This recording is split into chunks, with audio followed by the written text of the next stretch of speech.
कृष्णाय वासुदेवाय हरे परमात्मने प्रणतक्लेशनाशाय गोविंदाय नमो नमः। जय श्री कृष्ण मेरे सनातनी बंधुओं। भगवत गीता के पिछले अंक में हम लोगों ने श्लोक संख्या 26 तक का अध्ययन कर लिया था। अब इस अंक में हम लोग आगे अध्ययन करेंगे।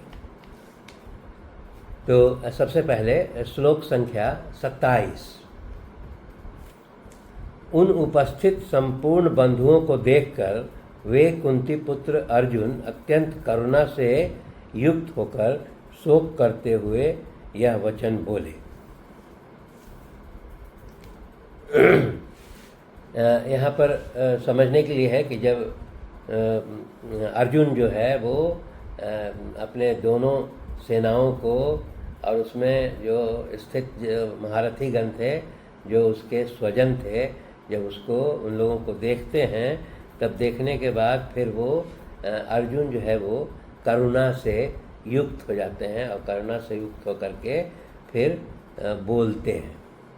वो बोलने वाला जो क्या बोलते हैं उसको हम लोग अगले श्लोक में अध्ययन करेंगे। तो यहाँ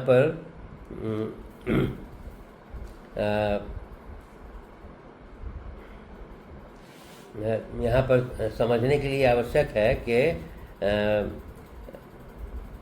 जब इन सभी स्वजनों को देखते हैं, इसमें देखने के पश्चात जो है उनको यह महसूस होता है कि इस युद्ध में जो है ये सभी स्वजनों का जो है वो संहार हो जाएगा। इसीलिए वो इस विचार से उनके मन में करुणा भर जाता है और उसके पश्चात वो अपने क्षत्रिय का जो क्षत्रियोचित जो या वीर स्वभाव का जो गुण है उसको भूल करके और वो करुणा से युक्त होकर के वो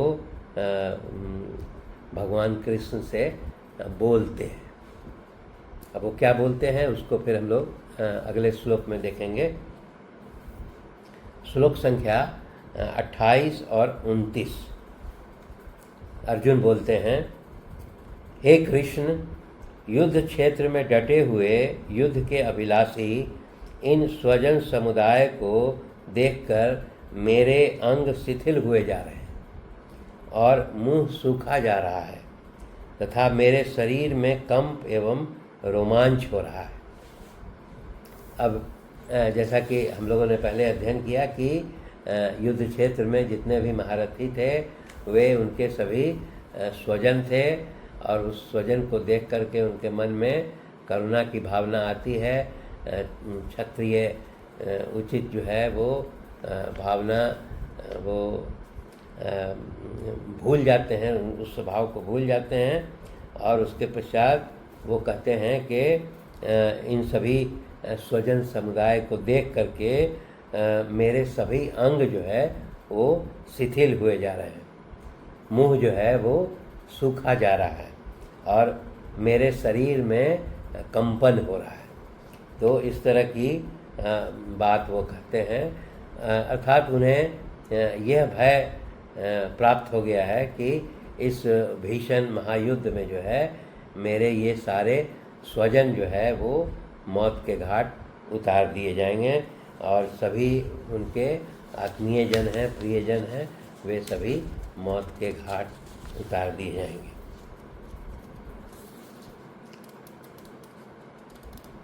ये 27 के बाद 28-29 तक ये हो जाता है। 29 के बाद फिर श्लोक संख्या 30। अर्जुन ही बोल रहे हैं कृष्ण से, हाथ से गांडीव धनुष गिर रहा है और त्वचा भी बहुत जल रही है तथा मेरा मन भ्रमित सा हो रहा है, इसलिए मैं खड़ा रहने को भी समर्थ नहीं हूँ।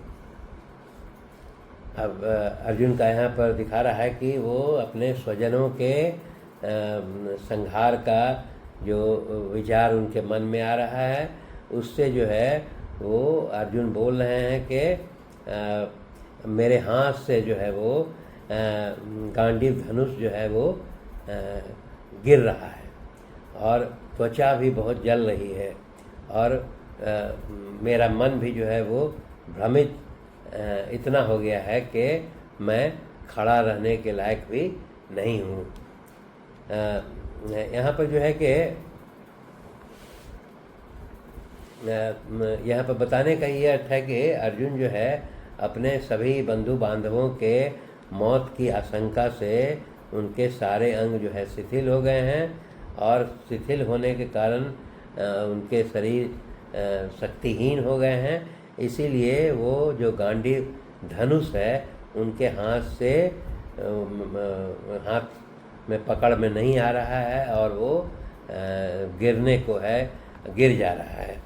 तो इसलिए ये चिंता जो है वो ये विषाद उनके मन में आता है और वो भगवान कृष्ण से अपनी ये भावना कहते हैं। अब यहाँ पर गांडीव धनुष के बारे में आया है तो गांडीव धनुष के बारे में हम लोग थोड़ा सा जान लें।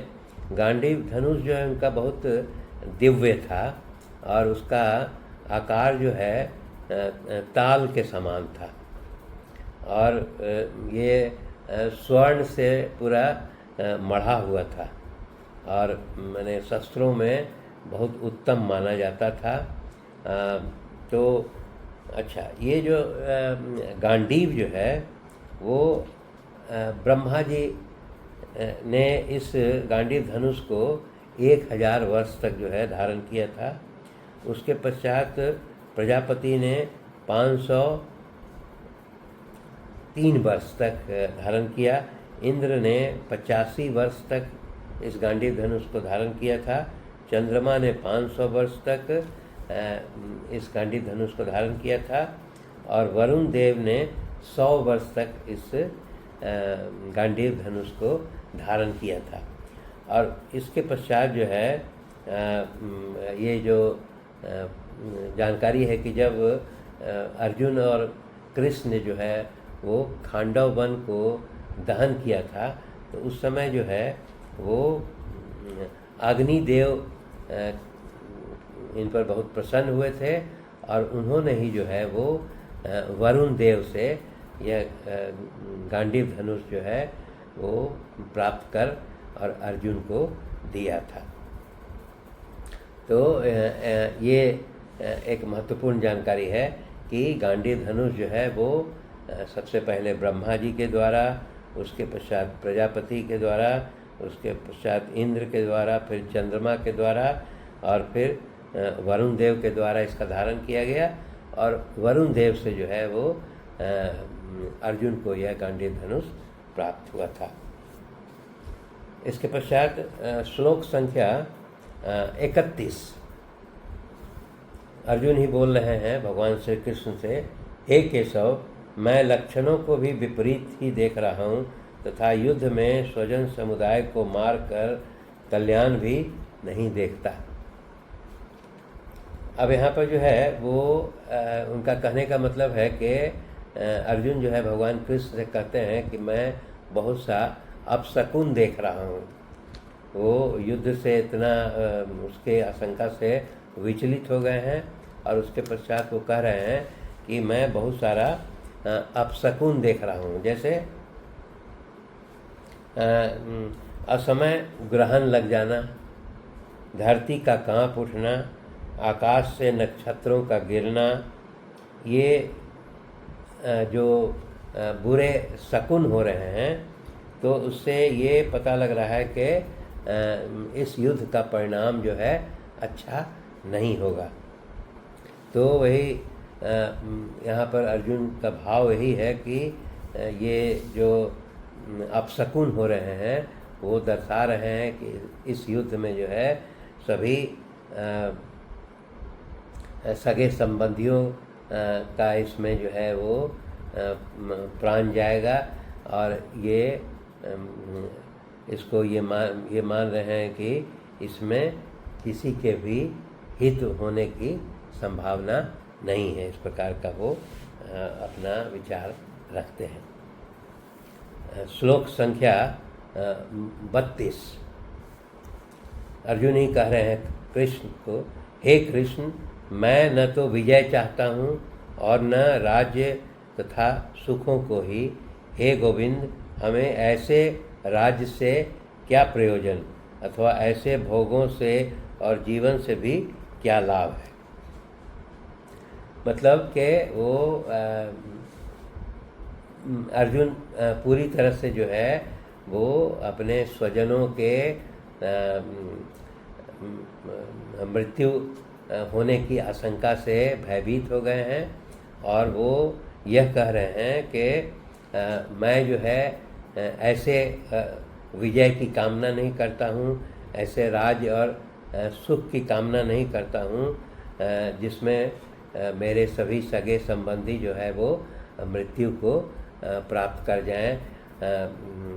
तो वो ये कह रहे हैं कि इन अपने स्वजनों को मार करके मैं जो है कोई विजय प्राप्त करना नहीं चाहता हूँ तथा न राज्य और न सुख की इच्छा है मुझे, इस तरह का कहते हैं। श्लोक संख्या 33। हमें जिनके लिए राज्य भोग और सुखादि अभिष्ट है वे ही ये सब धन और जीवन की आशा को त्याग कर युद्ध में खड़े हैं।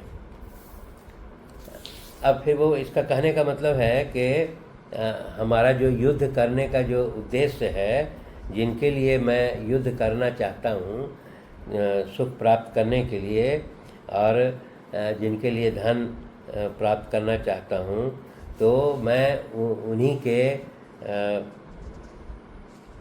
मैंने उन्हीं का जीवन जो है दांव में लगा करके और मैं जो है इस युद्ध क्षेत्र में खड़ा हूँ। तो कहने का उनका यही मतलब है कि इस युद्ध में अगर इन सब की मृत्यु हो गई तो फिर इस राज्य भोग और सुख आदि किस काम का होगा। तो इस प्रकार की बात वो कह रहे हैं।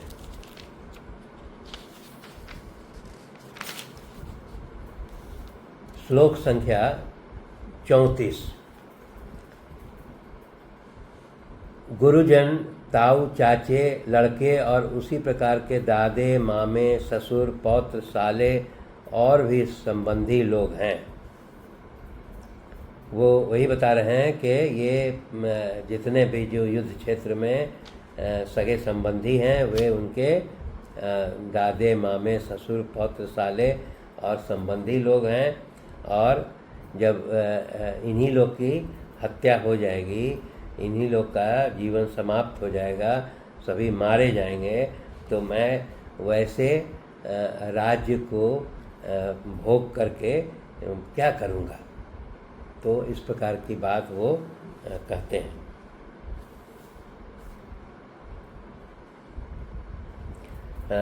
श्लोक संख्या 35।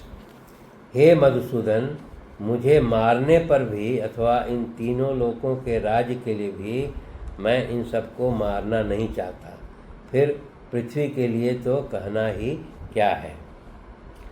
यहाँ पर वो स्पष्ट करते हैं कि अगर मेरी मृत्यु भी हो जाए तब भी जो है